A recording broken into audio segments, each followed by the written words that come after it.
Hey guys, Pedram here for take 2 of what indexing a site means. We had some sound issues with the first one, so here we go again.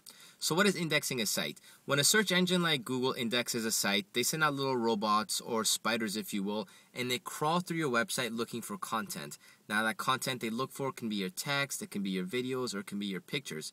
So they crawl through, they capture all this content they find, and basically they put it on a shelf. This is their way of acknowledging that that content exists. So now when a user like you or I go online and I do a search for, let's say, a realtor in White Rock, they reference that shelf or the content that they index and decide whether or not it's relevant. And if they feel that content is relevant, they're going to put you on the listings page, so hopefully on the first page of Google. So the more relevant you are, the higher you will rank. So because of that, generally speaking, the more content you have indexed, the better you will rank, simply because the odds are you have that relevant content that the user is looking for. So obviously the indexing part is done by the search engines themselves. So what is our role in indexing your website?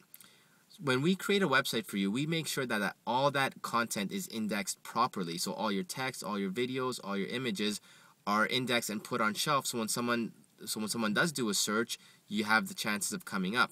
I know this sounds very simple, but not all websites are created this way. Let me show you a quick demo here of how we differ from the other guys as far as indexing videos go specifically.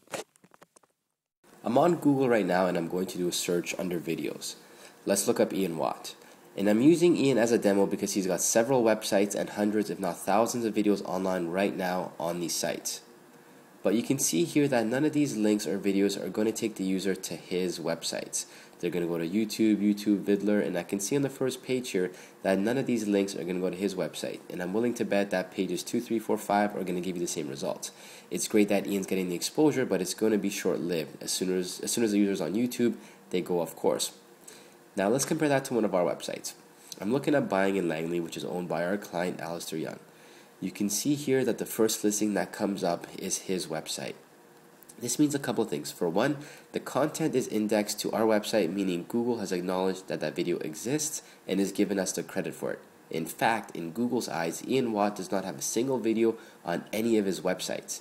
And right now, videos increase your ranking on Google significantly. And number two, the user is on our website giving our client more exposure, and with more exposure comes an increase in chance that this potential customer is going to become your customer. I hope this clears up how indexing a website properly benefits you, and if you have more questions, please feel free to call.